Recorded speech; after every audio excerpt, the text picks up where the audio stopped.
Welcome back. This is Judaism from within.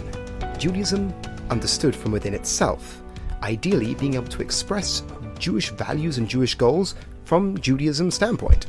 That's what Rav Samson Raphael Hirsch's project is, and we're going through his work, Horeb, which is the explanations of the commandments in the Torah, but specifically trying to give reasonings that come from within the system.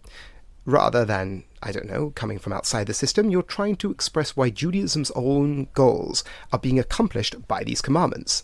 And we're up to the category of 6, the one categorized as Mitzvah, which refers to acts of love. Acts that you are commanded to engage in purely by your relationship with God, purely by the desire to expand the self. No justice, no demand on you, but purely this desire to expand, this is desire to give, as being in the image of God, really the most sublime category, if you will. And we're discussing, this week, intermarriage. Not to marry outside the Jewish religion. Now this seems to be a bit of a strange commandment to put under the category of love. If you think about it, it would fit more under the category of justice. But what I want to do with you today is let's discuss the idea of intermarriage, and let's try and expand to see if there's a framework it will fit under to make sense of it being put into this category. Okay, let's begin at the basics. Why shouldn't you intermarry? And Rav Hirsch's opening is quite key. It's not about disdain for the other. It's not about not considering the others being created in the image of God. It's not about a distant from the Gentile. What is it? It's about the preservation of the Jewish mission. It's a positive move. We have a mission. We have a purpose for being here. But this shouldn't be at risk through intermarriage. Marriage is the core component in which a Jewish worldview is developed. It is developed through the union between a man and a woman, not purely by convenience or by necessity, but by a higher calling. So marriage comes together, two people, and they are unified because of a higher calling. That higher calling is Judaism. If you have one with a different calling, then you don't have that union, and thereby you don't have the success of the marriage and the potential success of the Jewish mission. That's what we mean by marriage, and that's what we mean by the danger of intermarrying. And I think this argument isn't only, utilitarian. Back then, take it even today. So we've got this utilitarian argument, but it's not just about utility, it's also about higher spiritual callings. It would be a disservice to the non-Jew who is in this marriage, because marriage isn't just about convenience or companionship, it is about achieving a higher goal. The same idea that when Rav Hirsch talks about the purpose of Judaism, he says we have to ask, what is the goal of Judaism? And he does this in his 19 letters. When you have a business, you know what the goal of the business is, but when it comes to marriage, people don't ask this question. Why are we getting married? And Judaism has a specific answer to that, but it isn't only an answer that serves Judaism as a system, but it allows the couple to be unified in a deeper and more profound way, because they are working together towards a higher principle. To illustrate this on the ground, one of my students was asking me a question. This was back when I was teaching in Nottingham. He asked me, Rabbi, why should I not date someone not Jewish? Why? And the answer I gave to him, I think, really sat into this point. I said, right now you're secular. Secular people. He wasn't a practicing Jew in any sense of the word, hence the question. And I said to him, well, right now you have no spiritual aspirations. And he was a lovely fellow, and he was looking to date. I said, but one day you might. One day you might. And I think the closest port of call, being from Essex, is going to be Judaism. It might be Buddhism, it might be Catholicism, it might be Hinduism. But in all probability, what makes the most sense for you to at least investigate, genuinely, would be Judaism. Because Judaism has a rich spiritual path, rational path, philosophical path. You probably go to Judaism first.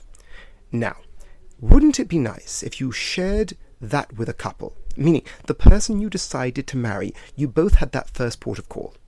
Thereby, your marriage would be strengthened by your investigations. Your marriage would be strengthened by your investigation and the pursuit of this spiritual path. Your marriage would become more significant because of this journey. That's if you share a path. But if you don't, and she is a Christian, Well, she might want to investigate Catholicism. Right now, as I said, you're both secular. But she might say, well, what about Jesus? Now, without any criticism towards Jesus, that's going to be uncomfortable for you. Now, you might get on board. You might say, okay, you know what, we're going to do it. But why? Why put yourself up to that potential conflict? Because if I ask you, you project your children, are you okay with your children praying to Jesus? Now, this isn't a truth claim. It's not about whether Jesus is really the Messiah or God or not. But Jews very simply have a bit of a visceral reaction to that. And now a Christian would say, yeah, you have to overcome that. 100%. Perhaps that can be discussed separately. I'm giving a utilitarian argument to this student that one day you might want to go on a pursuit of the journey of spirituality. It makes sense to start in a position where you both share something.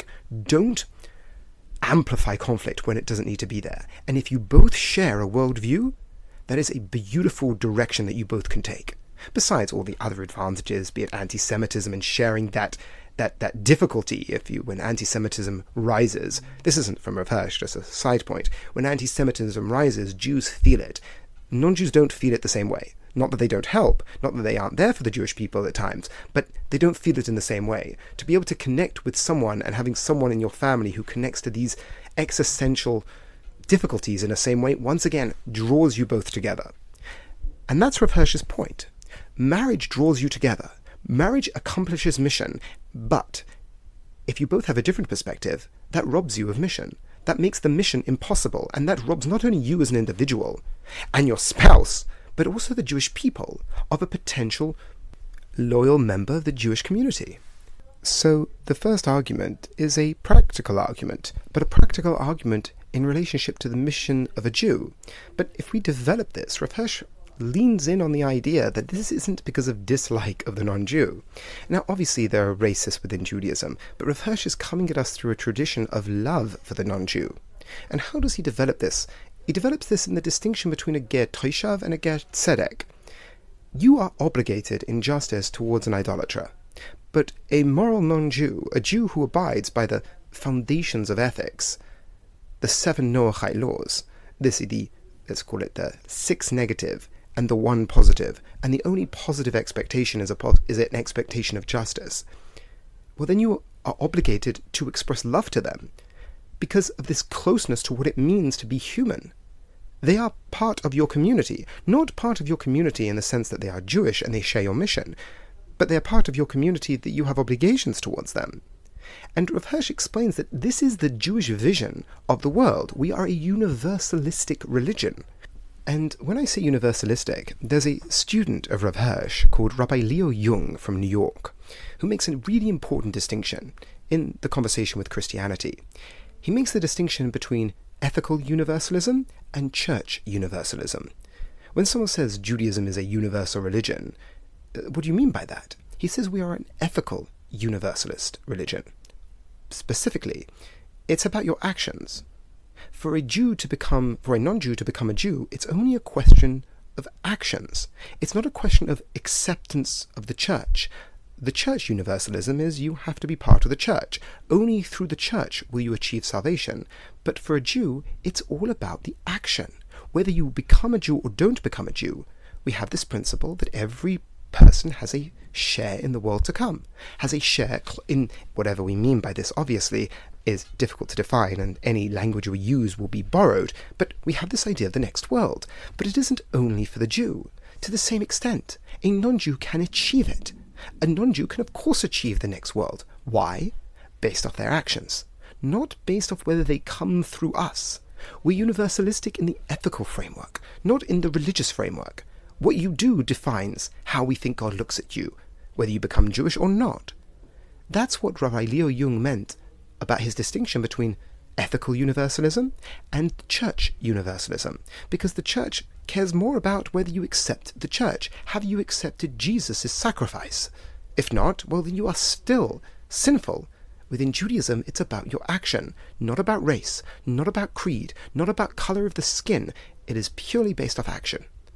Even the acceptance to become within Judaism is once again a question of action. So, to bring these ideas together, Rav Hirsch opens up about the importance of mission. And once again, it is a positive move. Yes, it has an air of justice about it, but it is a positive move towards the love a couple is able to share together, because marriage blossoms when there is love between the two, and love comes about through higher purpose, through higher mission. And if you have someone who's from a different perspective, a different mission, well, then you no longer have that. You no longer have that union, and you no longer have the Jewish mission. You no longer have a participant in this journey. You've lost it, because that cannot take place if one is a Christian and one is a Jew. We then moved on that it isn't because of a distance from the non-Jew. The way the Torah itself tells us not to intermarry is because of action. It's about ethics. It will draw you away from your mission.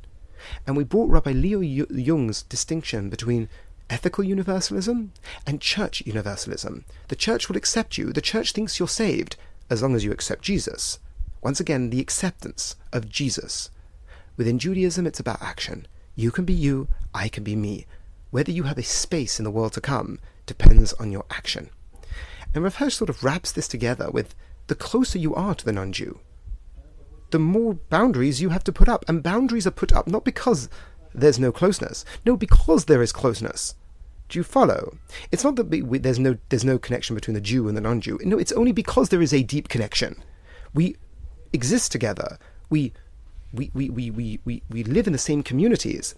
That's why Chazal instituted, from Rav Hirsch's understanding, the idea of lighting a fire. Something being cooked has to be lit by a Jew, or wine has to only be handled by a Jew. This almost imposed distancing is because of the closeness that exists.